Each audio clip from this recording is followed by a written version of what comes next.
రుచులు మన మనస్సును అలరించడానికి ఏలూరు ప్రజల సుపరిచితమైన మన అలంకార్ స్వీట్స్ అండ్ బేకర్స్.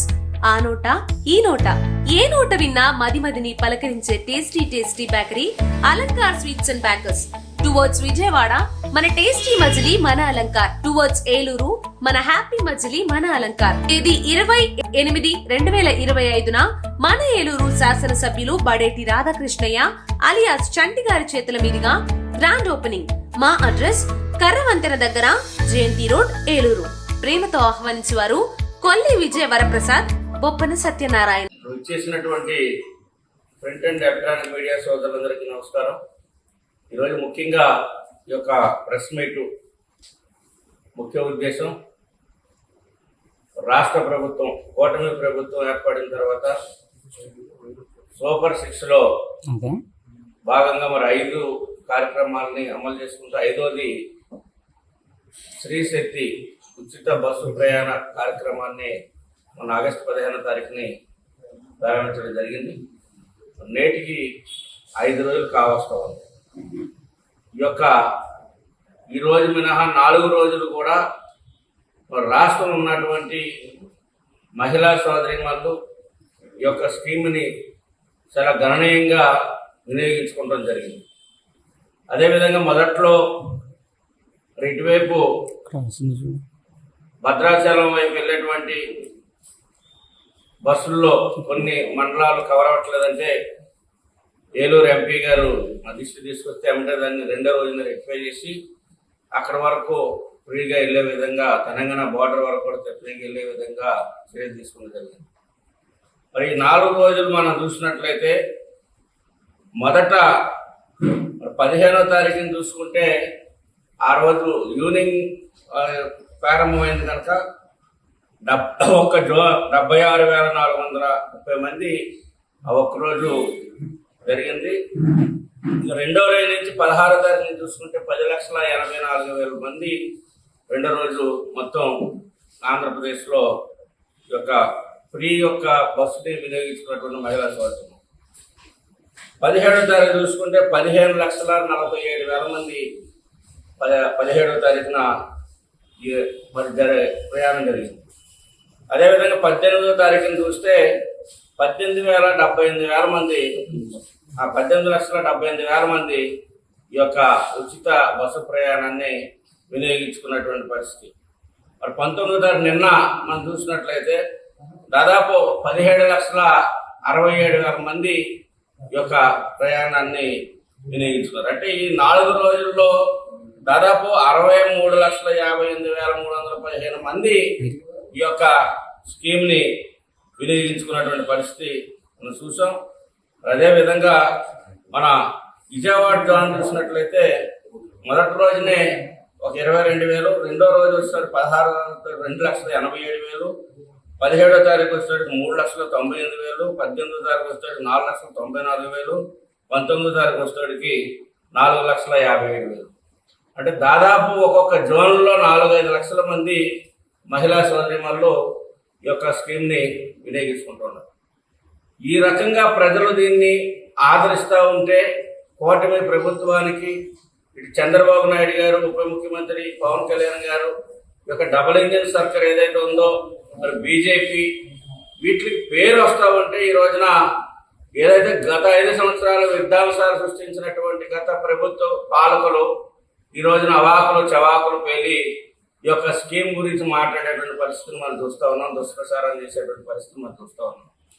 ఇవాళ చాలా క్లియర్ కట్గా ప్రజలు ఏ రకంగా ఇదేమి కళ్ళబొల్లు మాటలు చెప్పేది కాదు, ఇదంతా కూడా ఒక సిస్టమ్ ప్రకారంగా ఆన్లైన్లో జరిగేటువంటి లెక్కలు ఇవన్నీ. దాదాపు 20 కోట్ల రూపాయలు మహిళలకి ఈ 4 రోజుల కాలంలోనే 20,96,00,000 రూపాయలు లబ్ధి ఈ రాష్ట్రంలో మహిళలకి ఈ 4 రోజుల కాలంలోనే జరిగిందంటే మనం దాన్ని ఎంత ఆదర్శనీయంగా ఈ స్కీమ్ ముందుకు వెళ్తా ఉంది. తద్వారా 20 కోట్ల రూపాయలు రాష్ట్రంలో ఉన్నటువంటి మహిళలకి ఆదా కలిగింది.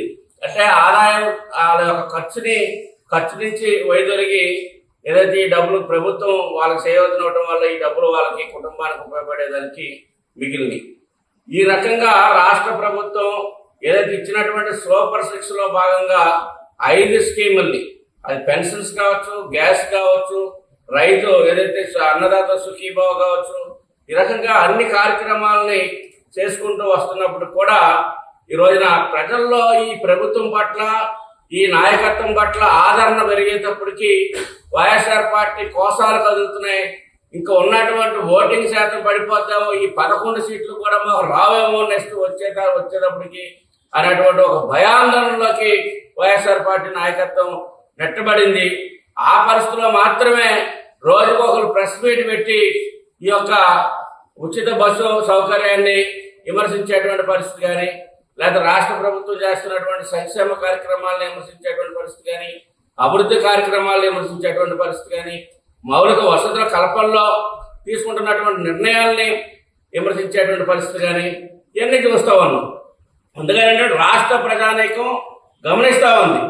ఏ ప్రభుత్వం అయితే వచ్చినటువంటి సంవత్సరం 2 మాసాల్లోనే ఇన్ని కార్యక్రమాలను తీసుకొస్తూ ఒకవైపున గాడి చెప్పినటువంటి ప్రభుత్వాన్ని, యంత్రాంగాన్ని గాడిలో పెట్టి ఆర్థిక వనరులు ఏ రకంగా పెంచుకోవాలి, ఏ రకమైనటువంటి మనం ఇచ్చినటువంటి హామీలు నిలబెట్టుకోవాలి, రాష్ట్రంలో ఉన్నటువంటి యువకుల యొక్క భవిష్యత్తు ఏ రకంగా తీర్చిదిద్దాలి అనేటువంటి యాంగిల్లో ఈ రోజున రాష్ట్ర ప్రభుత్వం ఆలోచన చేస్తూ ఉంటే దానికి సహకరించవలసింది పోయి ప్రతిపక్షం అనేది బలమైనటువంటి ఆలోచనలు ఇవ్వాలి, ప్రతిపక్షం అనేది బలమైనటువంటి ప్రజల పక్షాన్ని పోరాడాలి, ప్రజల సమస్యల్ని డిమాండ్గా తీసుకొని అసెంబ్లీకి వెళ్ళి వాదించాలి తప్పించి బయట ఉండి అవాకులు చవాకులు పేలేటువంటి పరిస్థితిని ఇప్పటికైనా కానీ ఆ పార్టీ నాయకత్వం విడనాడాలి. రాష్ట్ర ప్రజలందరూ కూడా దీన్ని ఆదరించి ఈ స్కీమ్ని దిగ్విజయంగా నిరంతరం కొనసాగే విధంగా, ఇంకా లక్షలాది మంది యొక్క స్కీమ్ని వినియోగించుకునే విధంగా ఆర్టీసీలు అనేకమైనటువంటి సంస్కరణలు వస్తూ ఉన్నాయి. రాబోయే రోజుల్లో ఇంకా ఎలక్ట్రికల్ బస్సులు వస్తూ ఉన్నాయి. అన్ని రకాలుగా ఎక్కడ కూడా ప్రజలకి ఏ రకమైనటువంటి ఇబ్బంది లేకుండా, అసౌకర్యం లేకుండా మరి గడిచిన ఈ 4-5 రోజులు కూడా ఎక్కడ ఏ రకమైనటువంటి తోపులాటలు కానీ, కొట్లాటలు కానీ, ఇంకో రకమైనటువంటి విధానాలు లేకుండా పిన్నప్ సైలెంట్ గా చాలా చక్కగా ఈ యొక్క స్కీమ్ని రాష్ట్రంలో ఉన్నటువంటి మహిళా సోదరీమణులందరూ కూడా వినియోగించుకుంటున్నారు. వారందరికీ కూడా అభినందనలు తెలియజేస్తా ఉన్నాం. రాష్ట్ర ప్రజానీకం యొక్క ఆశీస్సులో, వారి యొక్క ఆలోచనలు, వారి యొక్క మంచి సూచనలు ఈ ప్రభుత్వానికి, నాయకత్వానికి, కూటమి ప్రభుత్వానికి అందించాలని చెప్పేసి మీడియా ద్వారా కోరుకుంటాం. చలో చలో చలో చలో చలో చలో చలో చలో చలో చలో జీవి మాల్లో చలో చలో కిలో ఆషాఢం కేజీ సేల్. అందం కేజీల్లో, సౌందర్యం టన్నుల్లో, అంతకు మించిన ఆఫర్స్ తో GV mall shop and celebrate. Vijay Vihar centre, RR Peta, Eluru.